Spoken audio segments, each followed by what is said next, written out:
Good day, all. Ira Epstein with your agricultural wrap-up for this Monday, the 25th of November, 2019. We're about 4:50 p.m. So if I go to the boards behind me, they're not going to tell you the high and low close. I'm late. I realize it, but I'm late a lot.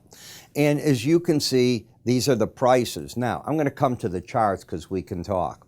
You know, in all honesty, when the market started this correction on the 18-week moving average of closes and an area chart of just closing prices, and we had been up, as you know, up to here. We were at the, on a closing basis, 936. I was wondering myself, would the market be able to get down and correct eventually to the 18-week moving average of closes? And I had my own doubts about it, no question.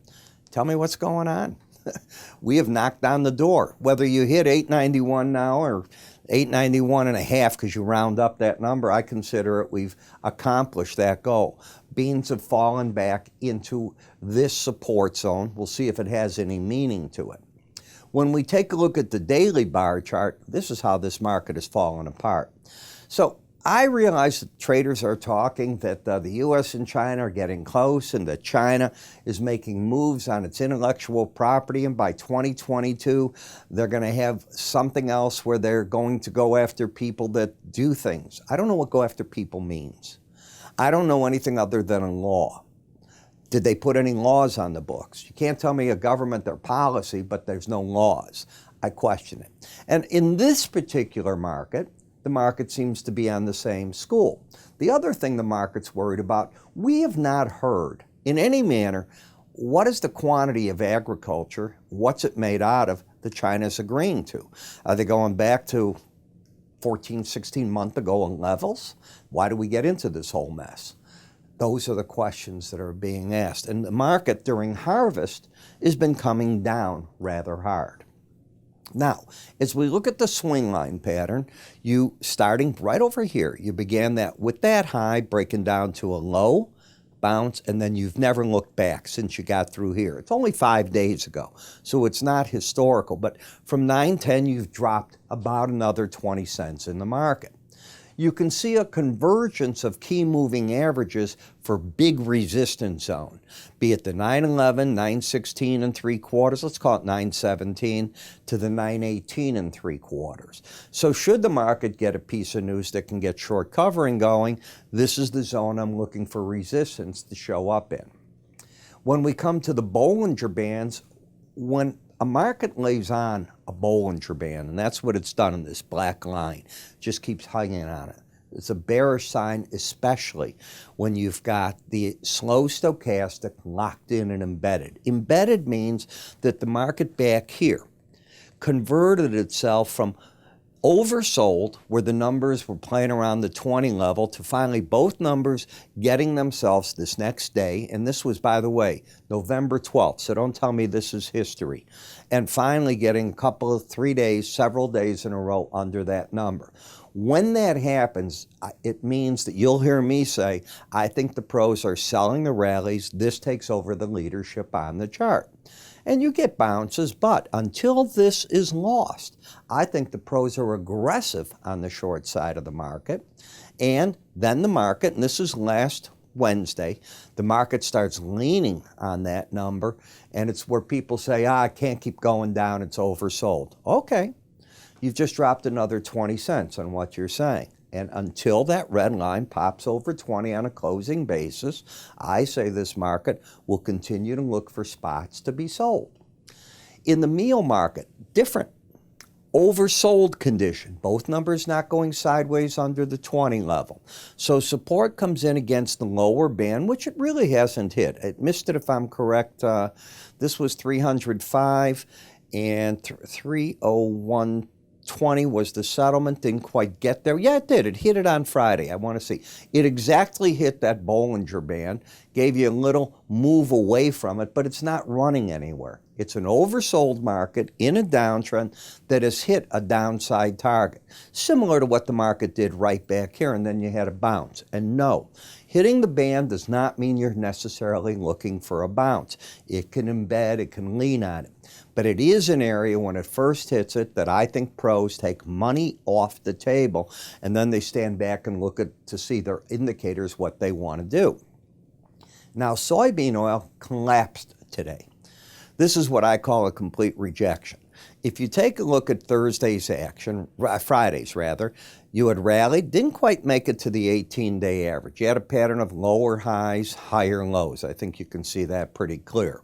Today you went right up, challenged, and went through the 18-day average by one tick, and then you took out the lows of Thursday. That's Thursday's low, giving you lower high, lower low, admittedly very oversold. Target could be the lower Bollinger Band, and this market's had trouble getting to that band. So we're in a zone where it wouldn't surprise me if they're short covering, but I don't see any reason to be long.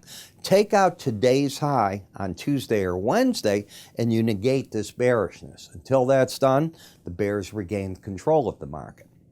In the corn market, you've got to lose that red line over 20 for the pros to say, okay, time to be out of this short position. Hasn't done it. It's at 16.78. We'll see where it opens tonight and what it does. Resistance 385.10 now, but you've got to keep your eye on that. This market gets renewed selling pressure if today's low of 378 is taken out, because you'll say double highs. Now, take out 382 3/4, which has been the rally high. It's right here. And today's high as well. You could get more short covering, but all it does is break the swing line. This rules the day. And until it's lost, I think the pros are still in their short positions. Lose it, and I think they'll come out of them, and maybe we'll look back and say seasonal lows. In the wheat market, wheat's a different story here. Remember, you got winter wheat going in, you've got the plantings going on. How are they going to do? Is it where's the cold? What's going on in there? And this market's bullish, not bearish. Notice how it got itself up to the upper Bollinger Band, and you can see it's overbought. It's the first time we've gotten over this band literally since back mid-October. It failed miserably up at this level. So I look at it also and say the pros probably bailed at that upper Bollinger Band, and they're looking at the resistance right there. Tomorrow's going to be an important day. In the sugar market, you're void of trend. You've got a lower low, higher high pattern. You can see the market respected the combination when it fell back last week to the 18 and the 100-day average of closes. It was not trending then up. It was lower highs, lower lows. Then it lost that when the market rallied up on Friday, and today it's backed off from there. This is a chop affair.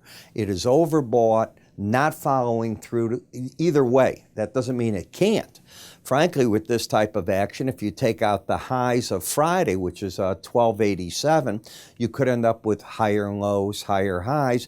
But even then, I'm right into the upper Bollinger Band. And the one thing I don't do is tell traders to buy an upper Bollinger Band or sell a lower one. In the coffee market, uptrend, higher lows, higher highs, running the upper band, overbought condition. Cocoa market. Cocoa lost the embedded reading. Do you see it right through here? That was embedded. Then you get a number, it's still embedded, both numbers over 80, and then you lose it. When you lose it, it's a sign that typically, I wish I could say it's all the time, it doesn't work that way. But typically, I'm looking then for price and the 18-day average to move together quickly. And if I'm right, that's what should be happening now. The longer it takes, what would happen is this average might move up, and then the amount of downside is very minimal. Right now, you've got lower highs, lower lows. Lost momentum, it's pointing downward, bias is still up. This is what you call lost embedded trade. Now, what should the market not get through? The ideal situation, because this was where you're at, it's this high. Some will say it's right here. Nah, I'm going to stick with the higher high at that point is what it shouldn't get through to keep that pattern. In the cotton market, you've had a nice washout from 66.88 to 63.70, and you've gone back to a neutral stance. You're right on the 18-day average of closes. Again, I refer to that as your line in the sand. And you've had a pattern of a higher high and lower low. You widened out the Bollinger Bands, but you haven't really gone anywhere dramatic. You pushed on the band, but didn't get that far. 500 points, don't get me wrong, but you had to sell the high. Why would you have done that one up there? In the cattle market, the European Union today has said that they're opening the door for 45,000 tons of U.S. meat imports. That's their first step of doing something concrete that the president, our president, has wanted in order for him not to address the tariffs on autos and auto parts. I think that's pretty important. And the market responded with a good day up 130 points. Are we trending? No. You're going sideways against the 18-day average and caught in a narrowing Bollinger Band. In the feeder cattle market, this is a market that got slammed last week. This is Thursday and Friday's action. I think pros were aggressively short covering between the Bollinger Band from Thursday down to Friday's action. You only stay under the Bollinger Band 5% of the time. First challenge of the 100-day average resulted today in and while I only closed up 270 points, you were up over 400. So is the trend down? It is. Is it oversold? It is. Did it hit downside targets? It did. This market's got to figure out its next step. Last, the lean hog market. Now, will China do anything if they get to a phase one? I found this interesting today that the USDA has asked our, let's call it packing houses, to report the carcasses, full carcasses that they're sending to China. Why? First of all, I didn't know that they weren't. Number two, why? I would think that they want a way to measure what is China buying from us. So China likes to take a full carcass, don't get me wrong, and then they cut it to their own local market needs and so on. Interesting is what I thought, and I wrote about it today in my newsletter. So I'm warning people, I don't know, is that some smoke for the first time after a big decline like this? We're at that time of year between now and December where we get a lot of pork coming to market because of gestation and the fattening up period during the summer. And then you get an animal to weight 230 pounds or more, and you start bringing them in. So that's been the pressure on the market, and then that subsides as you get back into that period where you're not getting as much animal coming to market. I'd keep my eye on the 68.27. If that's taken out, could be a sign that the market wants to set up a pattern of higher lows, higher highs, and not embed. Tomorrow's going to be important in that market. You know, I don't know if most of you know where I'm located, but I'm in the Chicago Board of Trade. Got my recording studio here. Our offices at the Linn Group were all right here. If you ever came, the floor is literally eight stories below me, and that's where I go a lot of times. And we've got our seasoned pros that are writing analysis for you regularly. It comes to you by email and in our different charting products. And I'm even talking your handheld products.